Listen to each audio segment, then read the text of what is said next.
So hello guys, welcome to government prep desk. इस time की बहुत ही बड़ी जॉब अपडेट निकल के आ रही है यहाँ पे एसएससी की तरफ से। जी हाँ दोस्तों, जो लोग यहाँ पे बहुत टाइम से एसएससी सीजीएल का वेट कर रहे थे, उनका इंतजार अब खत्म हो चुका है। एसएससी सीजीएल का यहाँ पे ऑफिशियल नोटिफिकेशन रिलीज हो चुका है, जहाँ पे बात करें नंबर ऑफ वैकेंसीज की तो 17,500 से ज्यादा यहाँ पे नंबर ऑफ वैकेंसी निकल के आई है। और यहाँ पे सभी कैंडिडेट इसको अप्लाई कर सकते हैं ऑल ओवर इंडिया से, male and female both candidate के लिए, जो बिल्कुल सुटेबल रहने वाला है। और यहाँ पे इस वीडियो में इस पूरे डिटेल नोटिफिकेशन को तो हम डिस्कस करेंगे, साथ ही साथ मैं आपको ये भी बताऊंगा कि कौन कौन सी बुक्स यहाँ पे आपको पढ़नी चाहिए, क्या उसका सिलेबस रहने वाला है, वो सारी चीजें भी मैं आपको प्रोवाइड करवाऊंगा। इसके अलावा मैं आपको स्ट्रेटेजीज भी बताऊंगा कि कैसे आप यहाँ पे इस बार अपने एसएससी सीजीएल 2024 को क्रैक कर सकते हो। तो ये सारी चीजें जानने के लिए वीडियो को लास्ट तक जरूर देखना। और जो आपके यहाँ पे फ्रेंड्स है जो यहाँ पे इस वैकेंसी का वेट कर रहे थे बट वो अगर यहाँ पे अपडेटेड नहीं है, तो उसको यहाँ पे वीडियो जरूर शेयर करना, उसको बहुत ज्यादा हेल्प करेगा। तो चलिए अब यहाँ पे वीडियो में आगे डिटेल में सारी चीजें यहाँ पे डिस्कस करते हैं कि यहाँ पे क्या इसका नोटिफिकेशन रहने वाला है, क्या यहाँ पे आपकी सैलरी रहने वाली है, कौन कौन से डिपार्टमेंट यहाँ पे इस बार है, सारी चीजों को यहाँ पे डिटेल में डिस्कस करेंगे। तो आप कर दीजिए यहाँ पे इस वीडियो को लाइक, और एक साथ आज की इस वीडियो को हम शुरू करते हैं, डायरेक्ट चलते हैं इस नोटिफिकेशन के ऊपर।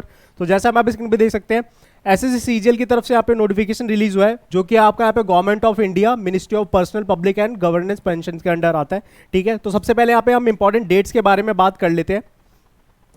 और हमारे यहाँ पे सीजीएल जो स्टैंड करता है वो कंबाइंड ग्रेजुएट लेवल एग्जामिनेशन के ऊपर करता है। बात करें आप इसके इंपॉर्टेंट डेट्स की, तो इसके फॉर्म अप्लाई होना शुरू हो चुके हैं 24 जून 2024 से, और इसके फॉर्म की जो लास्ट डेट होने वाली है वो 24 जुलाई 2024 होने वाली है। इसका नोटिफिकेशन अभी जस्ट निकल के आया जब मैं यहाँ पे वीडियो आपको बना रहा हूँ, तो आपको ये वीडियो शायद कल देखने को मिलेगी 25 तारीख को।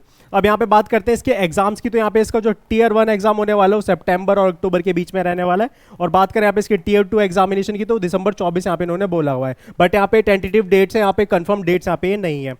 अब आगे कंटिन्यू करते हैं, बात करते हैं यहाँ पे इसके कुछ डिपार्टमेंट्स के बारे में जिनके ऊपर यहाँ पे वैकेंसीज निकली हुई है। यहाँ पे वेरियस ऑफ डिपार्टमेंट्स से यहाँ पे वैकेंसीज निकल के आती है, जैसे कि यहाँ पे आपका सेंट्रल सेक्रेटेरिएट सर्विस हो गया, आईबी हो गया, intelligence bureau, ministry of railways, ministry of external affairs, ministry of electronics and information technology, यहाँ पे आपका अदर मिनिस्ट्री डिपार्टमेंट्स में। और यहाँ पे जो आपकी पोस्ट रहेगी वो असिस्टेंट सेक्शन ऑफिसर की रहने वाली है इन सभी डिपार्टमेंट में। इसके अलावा यहाँ पे इंस्पेक्टर ऑफ इनकम टैक्स यहाँ पे निकली हुई है, inspector of central excise duty. और यहाँ पे आपको जो पे आउट रहने वाला है लेवल 7 का पे रहने वाला है, विच मीन्स यहाँ पे आपका जो पर मंथ का पे आउट होगा ये आपका बेसिक पे रहेगा। सारे अलाउंसेस जोड़ने के बाद यहाँ पे आपका 65,000 पर मंथ तक यहाँ पे आपका पे आउट रह सकता है। इसके अलावा बात करें यहाँ पे किस ग्रुप की पोस्ट है, तो यहाँ पे ग्रुप बी की पोस्ट है। एज लिमिट यहाँ पे दी हुई है 20 से 30 साल, और यहाँ पे SC ST कैटेगरी वालों को एक्स्ट्रा एज रिलैक्सेशन देखने को मिल जाएगा। इसके अलावा एज लिमिट में आप एक चीज यहाँ पे नोटिस करना, एक्स्ट्रा एज रिलैक्सेशन यहाँ पे सभी स्पेशल कैटेगरी वालों को तो मिल जाएगी, बट यहाँ पे जो मेन पॉइंट है वो ये है कि किसी में एज लिमिट यहाँ पे ज्यादा है और किसी में यहाँ पे कम है। तो इन चीजों का यहाँ पे ध्यान रखना, जो लोग यहाँ पे जनरल कैटेगरी से बिलोंग करते हैं उनको ये चीज यहाँ पे ज्यादा ध्यान से देखने की जरूरत है। लेवल 6 पे आउट वाली जॉब्स की बात करें हम यहाँ पे, तो असिस्टेंट और असिस्टेंट सेक्शन ऑफिसर की यहाँ पे पोस्ट होने वाली है। Other ministry department CBIC, national human rights commission, office under यहाँ पे CAG, जो कि यहाँ पे आपका डिविजनल अकाउंटेंट होता है, सब इंस्पेक्टर इन NIA, और यहाँ पे आपका सब इंस्पेक्टर इन नार्कोटिक्स। तो यहाँ पे बहुत सारे ऐसे डिपार्टमेंट्स हैं जहाँ पे आपकी जॉब लग सकती है और बहुत ही अच्छे औहदे के ऊपर लग सकती है। इसके अलावा यहाँ पे देख सकते हैं यहाँ पे ऑडिटर की जॉब लिखी हुई है अंडर CAG। ऑडिटर यहाँ पे इन मिनिस्ट्रीज डिपार्टमेंट्स में भी है। अकाउंटेंट यहाँ पे कंट्रोलर जनरल ऑफ, यहाँ पे अकाउंटेंट और junior accountant in other ministries department में, ये आपकी ग्रुप C की पोस्ट रहने वाली है। और बात करें यहाँ पे इसकी सैलरी की, तो 29,200 से लेके यहाँ पे 92,300 यहाँ पे आपका बेसिक पे रहने वाला है। और यहाँ पे पर मंथ का यहाँ पे जब आपकी ज्वाइनिंग होगी उसका पे आउट आपको बताऊं, तो यहाँ पे आपका 45,000 प्लस यहाँ पे रह सकता है। ये थोड़ा ऊपर नीचे होगा तो उसको थोड़ा सा देख लेना। अब नेक्स्ट कंटिन्यू करते हैं, आगे बढ़ते हैं, कुछ इसके और इंपॉर्टेंट पॉइंट्स के बारे में बात करते हैं। ये लेवल 4 वाली पोस्ट है, postal assistant, sorting assistant, senior administrative, tax assistant, ये सारी पोस्ट आपकी रहने वाली है ग्रुप C की। अब आगे कंटिन्यू करते हैं, बात करते हैं यहाँ पे इसकी क्वालिफिकेशंस के बारे में बात कर लेते हैं। उससे पहले एज लिमिट के रिलैक्सेशन के बारे में आपको बता चुका हूँ, 5 साल 3 साल का जो देखने को मिलता है, तो वो कुछ इस तरीके से रहने वाला है। SC ST को 5 साल, OBC को 3 साल, और यहाँ पे PWB वालों को 10 साल का यहाँ पे एज रिलैक्सेशन देखने को मिलेगा। अब बात करते हैं यहाँ पे इसकी एजुकेशन क्वालिफिकेशन के बारे में। तो ज़्यादातर जो कैंडिडेट जो पहले अप्लाई कर चुके हैं या पहले से तैयारी कर रहे हैं उनको पता होगा कि सिर्फ यहाँ पे आपकी ग्रेजुएशन कंप्लीट होनी चाहिए एसएससी सीजीएल को अप्लाई करने के लिए। सो हम यहाँ पे पोस्ट वाइज थोड़ा डिस्कस कर लेते हैं। जो जूनियर स्टैटिकल ऑफिसर के लिए अप्लाई करना चाहते हैं, बैचलर डिग्री कंप्लीट होनी चाहिए, 60% मार्क्स यहाँ पे उनके होने चाहिए, और उनके पास 12th में यहाँ पे मैथ्स होनी चाहिए। अदरवाइज यहाँ पे bachelor degree in any subject with statistics उनका सब्जेक्ट होना चाहिए, तो भी वो यहाँ पे इसको अप्लाई कर सकते हैं। बात करते हैं यहाँ पे स्टैटिकल इन्वेस्टिगेशन ग्रेड की, तो यहाँ पे आपके पास यहाँ पे आपकी बैचलर डिग्री कंप्लीट होनी चाहिए विद स्टैटिस्टिक्स आपका सब्जेक्ट रहना चाहिए। Research assistant in national human rights की बात करें तो यहाँ पे आपकी बैचलर डिग्री कंप्लीट होनी चाहिए और यहाँ पे डिजायरेबल में 1 ईयर का एक्सपीरियंस यहाँ पे आपसे मांगा गया है। डिजायरेबल में अगर आपके पास होगा तो यहाँ पे आपको एक्स्ट्रा प्रेफरेंस देखने को मिलेगी। इसके अलावा अदर पोस्ट की बात करें तो कोई भी बैचलर डिग्री आपने यहाँ पे कंप्लीट कर रखी है, आप यहाँ पे उसको अप्लाई कर सकते हैं, जो कि सबसे बड़ा यहाँ पे बेनिफिट होता है एसएससी सीजीएल का। बात करते हैं इसके फॉर्म को कैसे अप्लाई करना है, तो लिंक मैंने डिस्क्रिप्शन में दे रखा है, आप वहाँ पे जाके इसके फॉर्म को अप्लाई कर सकते हो। और हाँ, यहाँ पे एक चीज़ और, लास्ट में इसका फॉर्म किस तरीके से अप्लाई होगा वो भी मैं आपको स्टेप बाय स्टेप सारी चीज़ें बता दूंगा, तो वीडियो में यहाँ पे आप बने रहना, सारी चीज़ें एक एक करके आज डिस्कस करते हैं। अब बात करते हैं यहाँ पे इसकी फीस की, तो फीस ज़्यादा लोग कैंडिडेट्स को पता होगा, फीस यहाँ पे इसकी 100 रुपीज़ होने वाली है। और जो लोग यहाँ पे एससी कैटेगरी से बिलोंग करते हैं वो यहाँ पे फ्री ऑफ कॉस्ट यहाँ पे इसके फॉर्म को अप्लाई कर सकते हैं, उनके लिए कोई फीस यहाँ पे होने नहीं वाली है। ये हमारे सेंटर ऑफ एग्जामिनेशन दे रखे हैं कि आपका सेंटर्स कहाँ पड़ सकता है।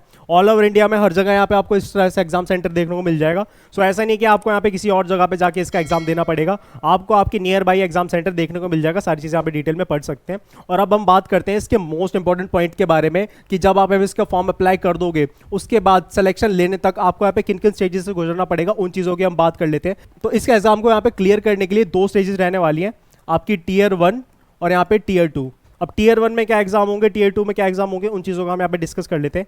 सो यहाँ पे टीयर 1 को यहाँ पे आपके 4 सेक्शंस में डिवाइड किया हुआ है, जिसमें से आपका पहला होने वाला है जनरल इंटेलिजेंस रीजनिंग, दूसरा यहाँ पे आपका जनरल अवेयरनेस, तीसरा यहाँ पे क्वांटिटेटिव एप्टीट्यूड और चौथा आपका यहाँ पे इंग्लिश कॉम्प्रिहेंशन रहने वाला है। नंबर ऑफ क्वेश्चंस की बात करें तो 100 नंबर ऑफ क्वेश्चन यहाँ पे रहने वाले हैं। यहाँ पे मार्क्स की बात करें तो 200 यहाँ पे आपके नंबर ऑफ मार्क्स यहाँ पे रहने वाले और 1 घंटा यहाँ पे आपको टाइम लिमिट मिलने वाली है। और जो यहाँ पे पीडब्ल्यूडी कैटेगरी से बिलोंग करते हैं उनको 1 घंटा 20 मिनट देखने को मिल जाएंगे। इसके अलावा यहाँ पे आपकी नेगेटिव मार्किंग भी होने वाली है 0.5 की, तो यहाँ पे तुक्के मत मारना, जो क्वेश्चन आता है उसी को अटैम्प्ट करना। इसके अलावा आगे बढ़ते हैं, अगर आप यहाँ पे इसको क्लियर कर जाते हो तो आप इनके पहुँचोगे टीयर 2 में, जिसको यहाँ पे कुछ सेशंस में डिवाइड किया हुआ है, उनको डिस्कस करते हैं।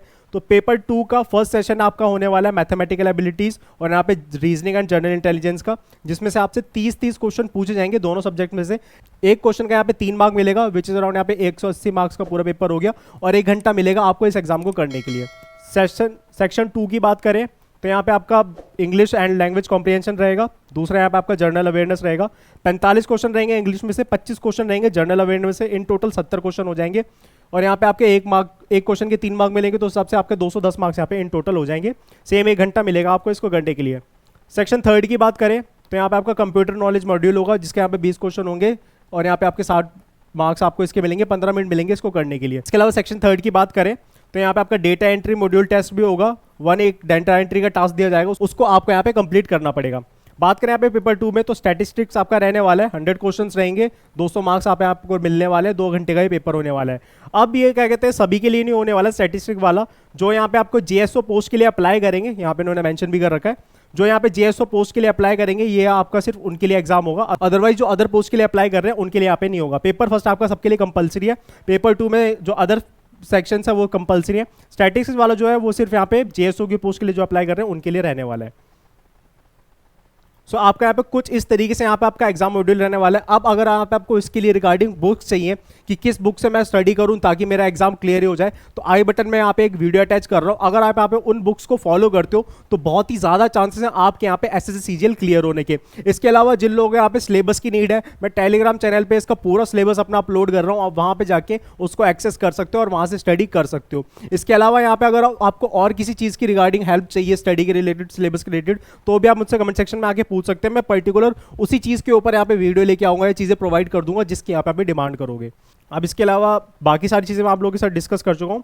अब बात कर लेते हैं कि इसके फॉर्म को कैसे अप्लाई करना है। ये सिलेबस इन्होंने यहाँ पे भी प्रोवाइड कर रखा है, अब यहाँ से भी इसको चेकआउट कर सकते हो। इसके अलावा जैसे आप यहाँ पे पेज 46 पे आओगे, ये सारी चीज़ें यहाँ पे इन्होंने डिटेल में बताई हुई हैं कि क्या क्या चीज़ें आपको लगेंगी, कौन कौन सी चीज़ें आपको अपलोड करनी है, कैसे कैसे स्टेप रहेंगे। अगर आप यहाँ पे फर्स्ट टाइम रजिस्टर कर रहे हो तो उन लोगों को ये चीज़ें बहुत हेल्प करेंगी, क्योंकि यहाँ पे पढ़ के आप यहाँ पे बहुत सारी चीज़ें प्रोसेस कर सकते हो, आपको यहाँ पे कोई पर्टिकुलर अदर से चीज़ें नहीं देखनी पड़ेंगी। और जैसे आप इसके नोटिफिकेशन में थोड़ा लास्ट में जाओगे, पेज 49 से जैसे आप पहुँचोगे, तो जो लोग यहाँ पे 1 टाइम रजिस्ट्रेशन करने आए हैं फर्स्ट टाइम, उनके लिए यहाँ पे सारी डिटेल बताई हुई है कि किस किस तरीके से क्या करना है। Personal detail, password creation, additional details, declaration, कैसे कैसे उनको ये सब चीज़ें करनी है, ये बताई हुई है। तो आप यहाँ से देख सकते हैं वन बाय वन सारी चीज़ें, इंटरफेस किस तरीके का आएगा वो भी यहाँ पे आपको एक्सप्लेन कर रखा है, तो आपको यहाँ पे इतनी प्रॉब्लम नहीं होगी। अगर ये भी नहीं फिल कर पा रहे हो तो फिर तो ऐसे सीजीएल आपके लिए बना ही नहीं है, ये समझ लेना। तो इस तरीके से सारी चीज़ें यहाँ पे एक्सप्लेन करी हुई है, तो आप यहाँ पे इसको देख के पढ़ के अपना यहाँ पे रजिस्ट्रेशन कर सकते हो और यहाँ पे अपने फॉर्म को भी अप्लाई कर सकते हो। अब फॉर्म अप्लाई की मैं आपको बात करूँ तो फॉर्म अप्लाई इसका, अगर आप अभी वीडियो देख रहे हो और अगर आप इसके लिए इंटरेस्टेड हो तो तुरंत इसके फॉर्म का अप्लाई कर देना। रीजन बिंग क्योंकि एसएससी की वेबसाइट्स आपको पता होगा, जो लोग पहले से कर रहे हैं या जो लोग नए हैं उनको भी मैं बता देता हूँ, बहुत ज़्यादा बिजी रहती है, बहुत ज़्यादा कम अच्छे से चलती है। तो आप लोगों को जैसे ही मौका मिले तुरंत इसके फॉर्म का अप्लाई कर देना। लास्ट डेट तक तो बिल्कुल वेट मत करना, क्योंकि यहाँ पे इसकी वेबसाइट बिल्कुल ही क्रैश कर जाती है लास्ट डेज तक। तो जैसे आपको टाइम मिले, मौका मिले, इसके फॉर्म का अप्लाई कर देना। और बेस्ट टाइम आप इसके फॉर्म का अप्लाई करने का है रात को यहाँ पे 12 बजे के बाद, क्योंकि यहाँ पे ट्रैफिक बहुत ज़्यादा कम होता है और फॉर्म यहाँ पे आपके वन टाइम में अप्लाई होने के चांसेस ज़्यादा होते हैं। सो इस तरीके से आप अपने फॉर्म का अप्लाई कर सकते हो। बाकी गाइस ये था एसएससीजीएल का पूरा नोटिफिकेशन। अगर आपको यहाँ पे इसके रिगार्डिंग कोई भी डाउट, कोई भी क्वेरी है, तो आप मुझे कमेंट सेक्शन में आके जरूर पूछे, मैं आपके सारे डाउट्स को यहाँ पे रिजॉल्व करूंगा। एंड गाइस मैं आपसे मिलूंगा नेक्स्ट वीडियो में नेक्स्ट ऐसी अमेजिंग सरकारी जॉब अपडेट्स का। तब तक के लिए good bye and take care.